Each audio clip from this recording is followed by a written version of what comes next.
Good evening all of you. स्वागत है भाई आप सबका आपके अपने प्यारे से यूट्यूब चैनल स्टडी एक्स में। आज के इस वीडियो में मैं आपको बताने वाला हूं क्लास 10th एसएसटी का वो पेपर जो बोर्ड एग्जाम में 100% आएगा ही आएगा, या फिर वो क्वेश्चंस जो आपको हर साल लगातार बोर्ड एग्जाम में देखने को मिलते हैं। ये वही पेपर है जो कि यूपीएमएसपी पर जारी किया गया है क्लास 10वीं के लिए। क्लास 10वीं के बच्चों को पेपर को लेकर बहुत डर लग रहा है। पेपर में क्या आएगा, कैसा आएगा, किस तरह के क्वेश्चंस पूछे जाएंगे, या फिर वहां जहां पेपर देने जा रहे हैं वहां टीचर्स किस तरीके के होंगे। बहुत ज्यादा डाउट आ रहे हैं, बहुत ज्यादा परेशान हैं बच्चे। लेकिन मैं उनको एक ही बात समझाना चाहूंगा, बेटा तुमको सवाल का जवाब आता है तो तुमको किसी भी अध्यापक से, अध्यापिका से या फिर किसी से भी डरने की जरूरत नहीं है। डरता वही है जो कुछ गलत करता है या कुछ गलत करने की सोच रहा होता है। तुम अपने दोस्त से सवाल पूछना चाहोगे, सवाल मतलब जवाब पूछना चाहोगे किसी भी सवाल का, तब आपको डर लगेगा कि अरे यार ये सर मेरे से कुछ कह रहा था। लेकिन तुमको जब सवाल का जवाब आता है तो तुम क्यों डरोगे? तो डर निकाल दो, just relax, focus on your study, focus on your goal. Class 10th में आपका जो फोकस होना चाहिए वो सिर्फ और सिर्फ किस पर होना चाहिए? आपके 90+ स्कोर पर। आपका टारगेट ये होना चाहिए। उसके लिए आपको क्या करनी पड़ेगी भैया? स्टडी, और उसके साथ साथ थोड़ी ज्यादा मेहनत। बिना मेहनत के कुछ भी हासिल नहीं हो सकेगा ना। चलिए, तो कैसा रहेगा क्लास 10th का पेपर? तो सबसे पहले बहुविकल्प प्रश्न आएंगे जिसमें आपके निम्नलिखित विकल्पों में से सही उत्तर चुनकर अपने उत्तर पुस्तिका में लिखिए। अब से पहला प्रश्न पूछा जा सकता है कि पुनर्जागरण युग का अभ्युदय किस देश में हुआ था? रोम में, इटली में, ब्रिटेन में, अमेरिका में? बताओ भाई, पता है जवाब तो बताओ, बाकी नहीं पता तो कोई दिक्कत नहीं, मैं हूं, फिकर नॉट। ओके, मैं आपको साथ के साथ सभी सवालों के जवाब बता दूंगा। ओके, चलिए, पता है तो ठीक है, नहीं है तो कोई दिक्कत नहीं भाई, क्यों घबरा रहे हो?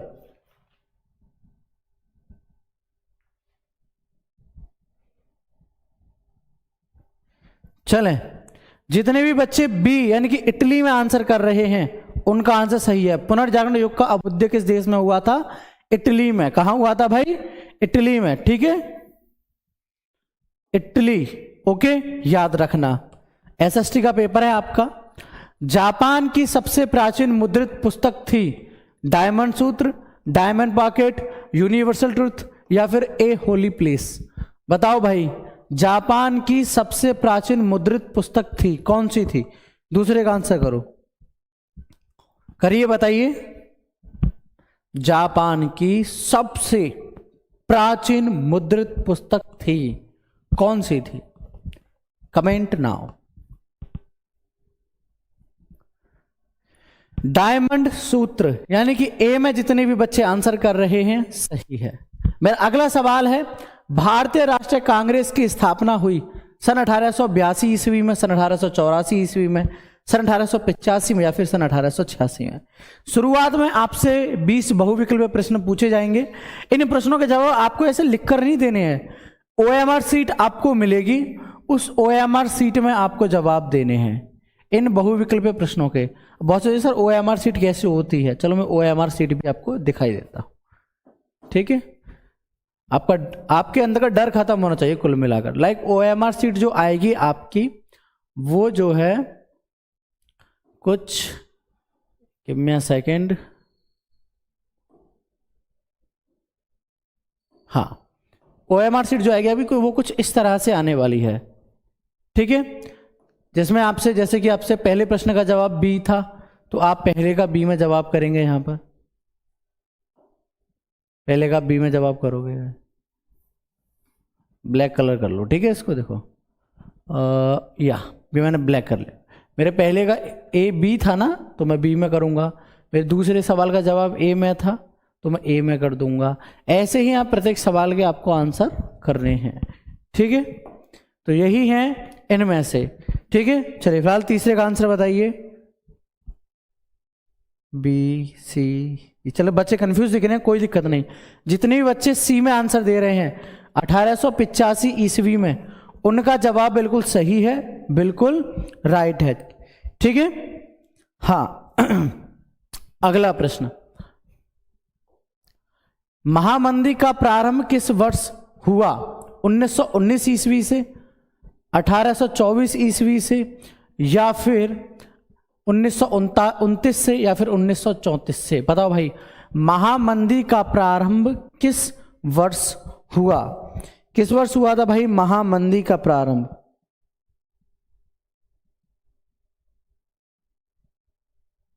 बताइए चौथे का। महामंदी का प्रारंभ किस वर्ष हुआ?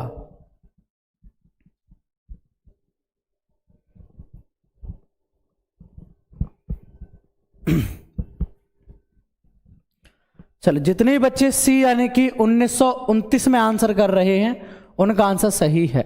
मेरा अगला सवाल, बंबई में पहली कपड़ा मिल कब स्थापित की गई? सन 1804 में, सन 1810, सन 1854 या फिर सन 1860? बताओ भाई, बंबई जिसे अब हम मुंबई नगरी के नाम से जानते हैं, वहां पर कपड़ा मिल कब स्थापित की गई? 5 का आंसर बताओ। 5 में का बताओ भाई जल्दी से। देखो ये वो प्रश्न है जो आपसे बोर्ड एग्जाम में लाइक इस तरीके से क्वेश्चन पेपर में पूछे जाते हैं, ठीक है। ये दिख रहे हैं ना बहुविकल्पीय प्रश्न, इसी तरीके से आपसे पूछे जाते हैं, ठीक है। तो पहले हम उन प्रश्न को ही सॉल्व कर रहे हैं, उसके बाद आपको पूरा पेपर पैटर्न समझा दूंगा। ये जितने भी ऑब्जेक्टिव प्रश्न है ना बेटा, ये आपसे टोटल 1-1 अंक के पूछे जाते हैं, ठीक है। ये भी 1 अंक का है, ये भी 1 अंक का है, जो पिछले 3 करा दिए मैंने वो भी 1-1 अंक के ही हैं। जो 20 क्वेश्चन होंगे वो 1-1 अंक के ही रहते हैं, ठीक है। ए में जितने भी बच्चे आंसर कर रहे हैं सन 1804 में, उनका आंसर सही है, राइट है। अगला प्रश्न, भारत में राष्ट्रपिता कहकर किसे संबोधित किया जाता है? महात्मा गांधी, जवाहरलाल नेहरू, सुभाष चंद्र बोस या फिर गोपाल कृष्ण गोखले?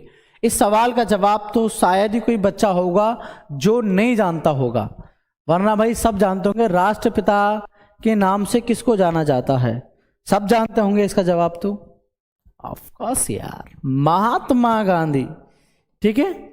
चलिए, भारत में संघीय सरकार को कहते हैं केंद्र सरकार, राज्य सरकार, प्रांतीय सरकार या फिर स्थानीय सरकार? बताओ भाई, भारत में संघीय सरकार को कहते हैं, क्या कहते हैं? बताओ, 7 का आंसर करो। चलिए बताइए।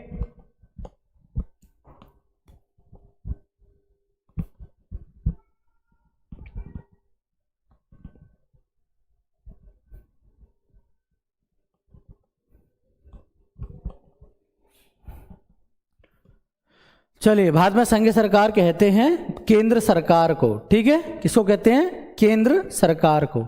अगला सवाल, भारत में पंचायती राज का संवैधानिक स्थिति कब प्रदान की गई?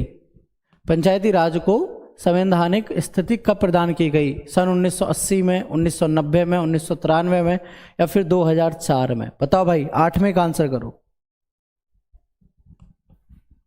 8वें का आंसर करो सभी। भारत में पंचायती राज को संवैधानिक स्थिति कब प्रदान की गई? 1980 में, 1990 में, 1993 में या फिर 2004 में? तो जितने भी बच्चे डी यानी कि 2004 में आंसर कर रहे हैं उनका आंसर सही है। धर्मनिरपेक्ष राज्य में धर्म का कोई स्थान नहीं, एक राष्ट्र एक धर्म में विश्वास, केवल बहुसंख्यक वर्ग के धर्म को मान्यता या फिर सभी धर्मों की समान, मतलब सभी धर्मों को समान समझना? बताओ भाई 9 का सही आंसर।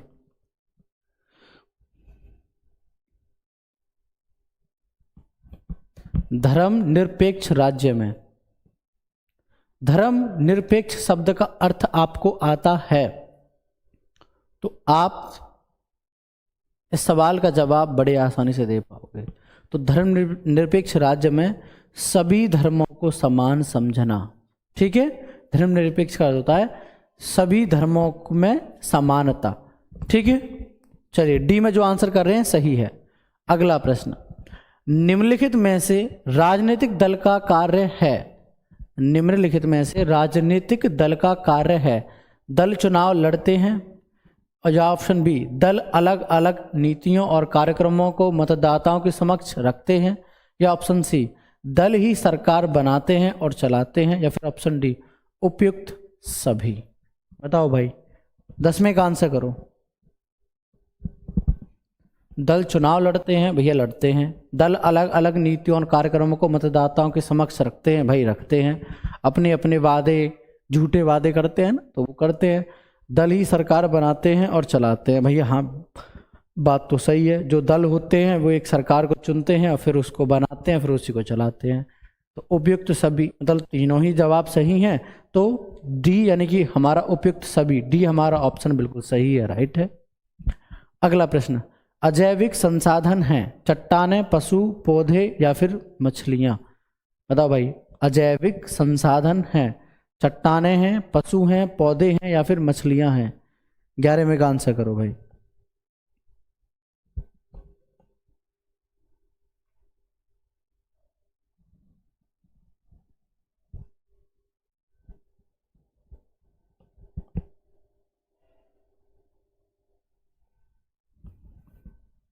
चलिए, चट्टाने में जो आंसर कर रहे हैं यानी ए में, उनका जवाब सही है, एकदम राइट है। अगला प्रश्न, कपास की खेती के लिए सबसे उचित भूमि कौन सी है? काली मिट्टी, लाल मिट्टी, जलोढ़ मिट्टी या फिर लैटेराइट मिट्टी। बताओ भाई, कपास की खेती के लिए सबसे उचित भूमि कौन सी है? 12 का आंसर करो भाई, 12वें का।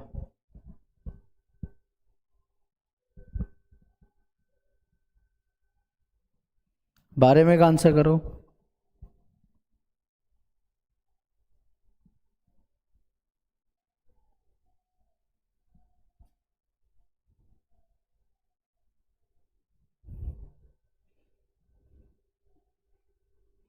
चलिए, कपास की खेती के लिए सबसे उचित भूमि कौन सी है? काली मिट्टी। ठीक है, 13 आंसर। क्वेश्चन 13वां, सर्वोत्तम किस्म का लौह अयस्क है? सिडेराइट, हेमेटाइट, मैग्नेटाइट या फिर निमोनाइट। बताइए भाई कौन सा है? आंसर करिए 13 का।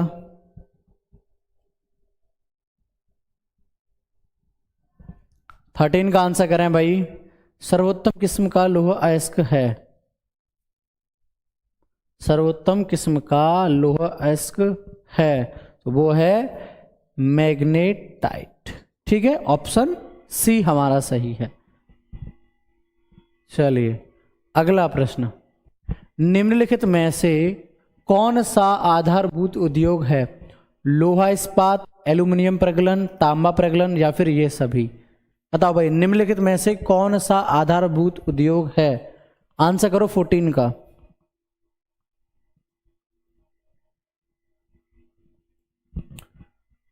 बताइए, निम्नलिखित में से कौन सा आधारभूत उद्योग है? आंसर करें भाई, एसएसटी का पेपर है, सॉल्व करा रहा हूं। ठीक है, मजाक नहीं चल रहा है, पेपर सॉल्व हो रहा है। ठीक है, बाकी तुम लोगों की इच्छा। भैया 70 नंबर का आता है एसएसटी का पेपर। लोहा इस्पात यानी कि ए में जो आंसर कर रहे हैं उनका आंसर सही है। निम्नलिखित में से कौन से दूरस्थ स्थिति स्थान पूर्व पश्चिमी गलियारे से जुड़े हैं? मुंबई तथा नागपुर, मुंबई तथा कोलकाता, सिलचर तथा पोरबंदर, नागपुर तथा हैदराबाद। बताओ भाई 15 का आंसर बताओ। 15 का आंसर बताइए।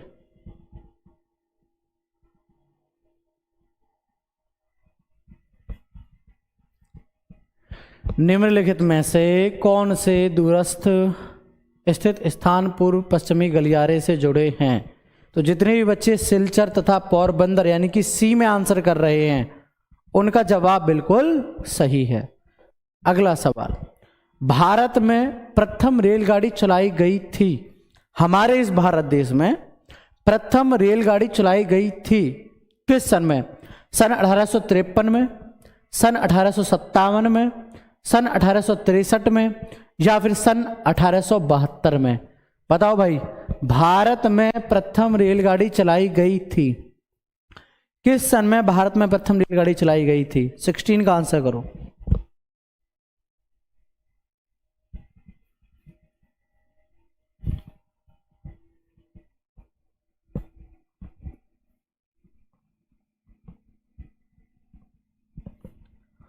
चले 16 का ए यानी कि सन 1853 में जो आंसर कर रहे हैं उनका जवाब सही है। एक ऐसा संगठन जिसका ध्येय अंतर्राष्ट्रीय व्यापार को उदार बनाना है। विश्व संगठन, विश्व स्वास्थ्य संगठन, या विश्व व्यापार संगठन, संयुक्त राष्ट्र संगठन, या फिर ये सभी? एक ऐसा संगठन जिसका ध्येय अंतर्राष्ट्रीय व्यापार को उदार बनाना है। बताओ भाई, 17 का आंसर करो। देखो पूछा क्या गया है, सवाल में ही जवाब है। एक ऐसा संगठन जिसका ध्येय अंतर्राष्ट्रीय व्यापार को उदार बनाना होगा। समझ गए? व्यापार तो सिंपल सवाल में ही हिंट दी है, विश्व व्यापार संगठन, है ना। ये तो वही कहावत सच हो गई ना कि मेरे बच्चे तुम्हारे सवाल में ही जवाब है। तो ये तुम्हारे सवाल में जवाब वाला सवाल है, ठीक है। पहचान लो और कर लो। नहीं कर पाओ तो फिर तुम्हारी किस्मत, इतना भी नहीं कर सकते तो क्या ही फायदा तुम्हारा फिर। चले 18वां प्रश्न, तत्काल इलेक्ट्रॉनिक डाक किसके द्वारा भेजी जा सकती है? डाकघर द्वारा, बहुराष्ट्र निगम द्वारा, वायु परिवहन द्वारा, या फिर इंटरनेट द्वारा? तत्काल इलेक्ट्रॉनिक डाक किसके द्वारा भेजी जा सकती है? बड़ा ही सिंपल जवाब है आज के बच्चों के लिए। तो अगर आपको किसी को भी कोई एप्लीकेशन भेजनी है ना, तो आप किसके द्वारा भेजोगे? डाकघर द्वारा भैया 4-5 दिन लग जाएंगे। बहुराष्ट्र निगम द्वारा, इसमें भी टाइम लगेगा। वायु परिवहन द्वारा, इसमें भी बहुत टाइम लगेगा। लेकिन इंटरनेट ये तो 10 मिनट में कर देगा ना। तो बस इंटरनेट आपका सही आंसर होना चाहिए इसका। ओके। भारत में जीविका का प्रमुख स्रोत है उद्योग, व्यवसाय, कृषि, या फिर इनमें से कोई नहीं? देखो जीने के लिए पूछा है। भारत में जीविका का प्रमुख स्रोत है उद्योग, व्यवसाय, कृषि, या फिर इनमें से कोई नहीं? बताओ भाई 19 का। देखो सब लोग उद्योग यानी कि बिजनेस के बिना हर कोई रह सकता है, नौकरी कर कर, तिहाड़ी कर कर, है ना। जरूरी नहीं है कि वो बहुत बड़ा उद्योगपति बने जो हजारों लोगों को नौकरी दे। व्यवसाय छोटा मोटा कोई भी बिजनेस कर कर भी इंसान ना भी करे फिर भी वो सरवाइव कर जाएगा नौकरी के भरोसे। लेकिन भारत में जीविका का प्रमुख स्रोत क्या है, यानी कि जीने का प्रमुख स्रोत क्या है? वो है कृषि, यानी कि खेती। जब तक खेती बाड़ी नहीं होगी तब तक हमको और आपको अन्न कहाँ से मिलेगा? कहाँ से मिलेगा ये बता दो। अरे जब खेती करने वाले किसान ही नहीं होंगे तो अनाज कहाँ से आएगा, है ना। क्योंकि कहते हैं ना कि इंसान तो अन्न का कीड़ा है, जब तक उसको अन्न मिलता रहेगा उसमें जान चलती रहेगी। ठीक है, आपने देखा होगा कि किसी को भी टाइफाइड वगैरह हो जाता है तो जो अब तो खैर प्राइवेट डॉक्टर्स हो गए तो वो क्या करते हो, तो इंजेक्शन वगैरह लगा दिया, बोतल वगैरह लगा दिया, तो उस टाइम 4-5 दिन में जो है टाइफाइड खत्म कर देते हैं और फिर महीनों भर दवाई चलाते हैं।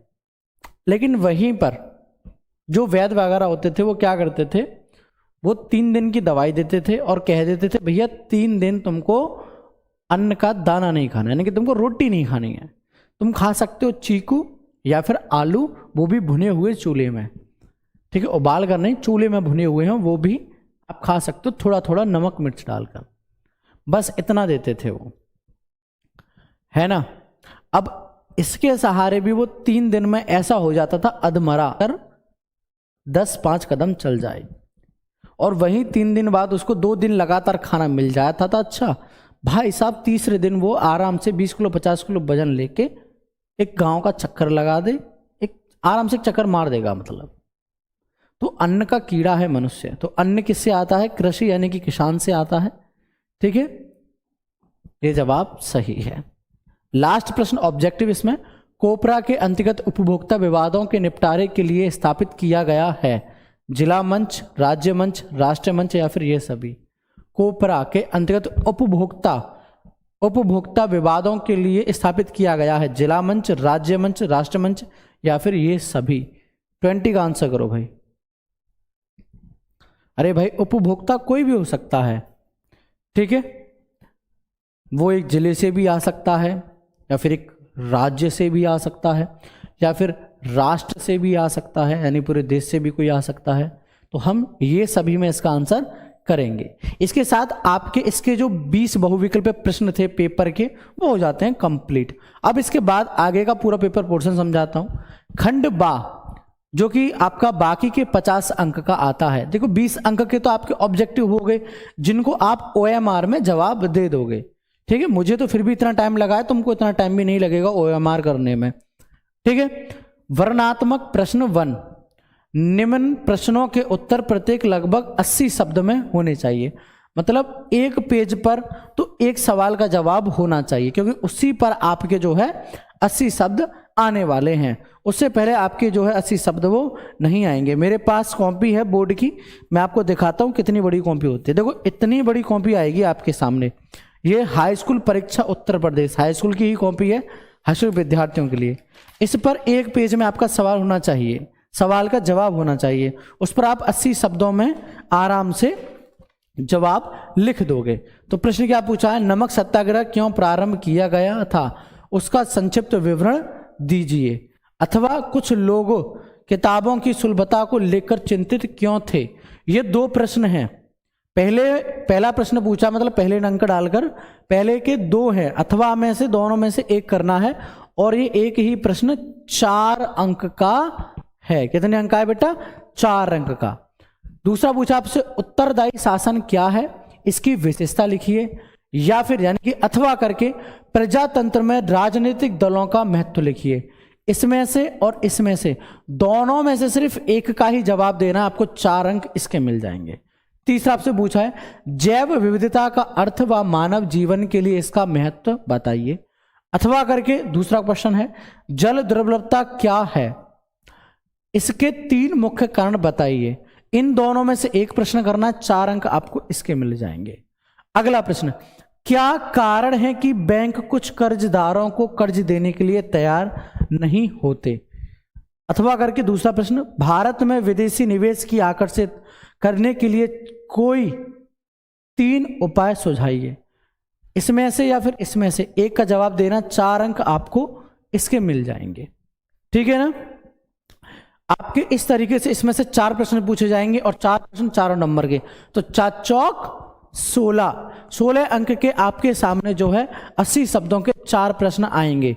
यानी कि जब आप 4 पेजों पर सही जवाब दोगे तब आपको 16 अंक मिलेंगे। ठीक है। उसके बाद वर्णनात्मक प्रश्न संख्या 2, निम्न प्रश्नों के लिए प्रत्येक लगभग यानी कि 150 शब्दों में दीजिए। कम से कम इस सवाल का जवाब आपके 2 से 1/2 यानी कि 2.5 पेज में आपका 2 से 2.5 पेज में आपके इस सवाल का जवाब होना चाहिए। ठीक है। अगर आप छोटा लिखते हो तो आपका जवाब ही 1-1.5 पेज पर खत्म हो जाएगा। आप बड़ा, अच्छा और दूर लिखते हो, साफ, ठीक है, लाइक मेरी तरह, तो आपका ये सवाल जो है, सवाल का जवाब जो है 2 से 2.5 पेज पर आने वाला है। विश्व के महान आर्थिक संकट या आर्थिक मंदी के कारण तथा परिणामों की विवेचना कीजिए। 6 अंक का प्रश्न। अथवा करके महामंदी के कारणों की व्याख्या कीजिए और बताइए कि भारतीय अर्थव्यवस्था पर इसका क्या प्रभाव पड़ेगा। ये भी 6 अंक। इसमें से या फिर इसमें से दोनों में से एक का जवाब देना, 6 अंक आपको मिल जाएंगे। जैसे जैसे आपके लिखने की कैपेसिटी बढ़ाई है, जवाब देने की कैपेसिटी बढ़ाई है, उसी तरीके से आपके 2 अंक की भी यहां पर बढ़ोतरी कर दी गई है।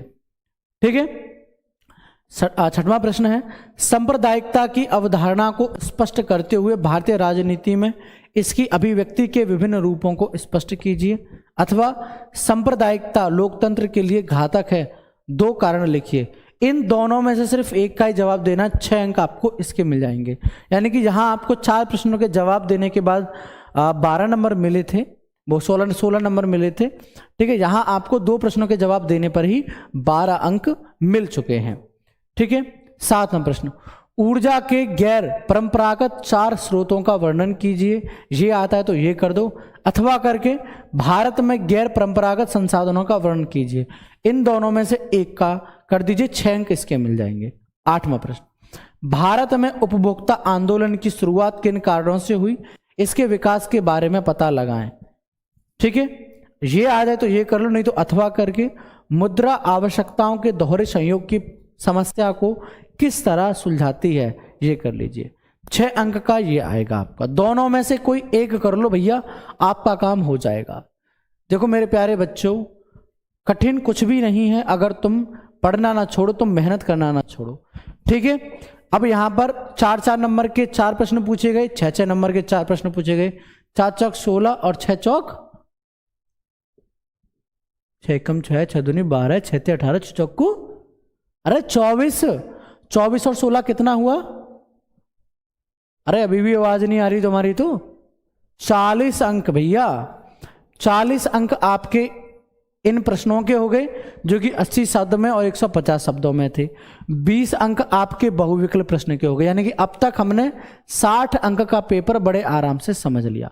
अब बारी है हमारे बाकी के 10 नंबर के प्रश्न को, 10 नंबर का जो पेपर उठेगा उसको समझिए, क्योंकि 30 नंबर तो आपको स्कूल से मिलेंगे प्रैक्टिकल के। क्लास 10th में आपके सामने 70 नंबर का ही पेपर आएगा। तो भैया आपने 60 नंबर तक तैयार कर लिए। अब 10 नंबर में से क्या आने वाला है? मानचित्र संबंधित प्रश्न। निर्देश, निम्नलिखित स्थानों को भारत के दिए गए रेखा मानचित्र में चिन्ह द्वारा नाम सहित दर्शाइए। सही नाम तथा सही अंकन करने के लिए 1/2 अंक निर्धारित किए जाएंगे। अगर आप पॉइंट आउट करते हो, सिर्फ पॉइंट बताते हो कि यहां पर है, तो आपको 1 नंबर मिल जाएगा। और अगर आप उसका नाम भी लिख देते, आधा नंबर सॉरी, फिर उसका आप नाम भी लिख देते हो तो फिर आपको आधा नंबर मिल जाएगा, यानी कि टोटल आपका 1 अंक हो जाएगा, ठीक है। अब आपसे प्रश्न कितने पूछे गए हैं? पहला प्रश्न, दूसरा प्रश्न, तीसरा प्रश्न, चौथा प्रश्न, 5। आपसे 5 प्रश्न यहां पर पूछे गए, यानी कि 5 अंक के ये आते हैं। आपके मानचित्र दिया जाएगा आपको एक पेज पर, उसमें से आपको पॉइंट आउट करना होगा। इसके बाद खा, दिए गए भारत के मानचित्र में निम्नलिखित को दर्शाइए। एक और मानचित्र दिया जाएगा जिसमें भारत का कोई एक पतन यानी कि बंदरगाह जो पश्चिमी तट पर स्थित है, इस चिन्ह के द्वारा नाम बताइए। हीराकुंड बांध चिन्ह बनाइए और नाम बताइए, 1 नंबर पाइए। प्रयागराज मुंबई रेल मार्ग चिन्ह द्वारा कोई एक स्टेशन का नाम सहित बताइए, 1 नंबर इसका मिल जाएगा। कोयला उत्पादन कोई एक केंद्र चिन्ह द्वारा नाम सहित, 1 नंबर इसका मिल जाएगा। डल झील चिन्ह द्वारा नाम सहित, 1 नंबर इसका मिल जाएगा। अगर आपको नाम भी नहीं मिलता है तो आप बस अगर पॉइंट आउट भी कर देते हो तो उसका आपको आधा नंबर मिल जाएगा, यानी कि 10 नंबर का आपका मानचित्र का भी पेपर आ सकता है। मानचित्र का आपका आ सकता है क्या भाई? आएगा। 10 नंबर का आपका मानचित्र आएगा, 20 नंबर की OMR यानी कि बहुविकल्प प्रश्न, और बाकी के जो 40 नंबर बचे उनमें से आपसे जो है प्रश्न पूछे जाएंगे जो कि 4 अंक और 6 अंक के होंगे, जो कि 8 प्रश्न होंगे कुल मिलाकर। कर लोगे? SST का पेपर बहुत बढ़िया से, बहुत डीपली, बहुत ही अच्छे से मैंने आपको समझा दिया। आई होप आप लोगों को अच्छे से समझ में आ गया होगा। अगर कोई भी डाउट या क्वेश्चन बनता है पेपर से संबंधित या इस पेपर का आपको सॉल्यूशन चाहिए तो इस वीडियो को दोस्तों के साथ में कर दो शेयर, और मुझे ज़्यादा नहीं 50+ में ये कमेंट मिल जाए कि सर पेपर का सॉल्यूशन लेके आओ, तो मैं इस पेपर को विद सॉल्यूशन आपके सामने लेकर आऊँगा, चाहे मुझे इस क्लास को कराने में 3 घंटे, 4 घंटे, 5 घंटे क्यों न लगाएं। ठीक है, तो फिलहाल इस वीडियो में इतना ही। टाटा, बाय बाय, जय हिंद, जय भारत।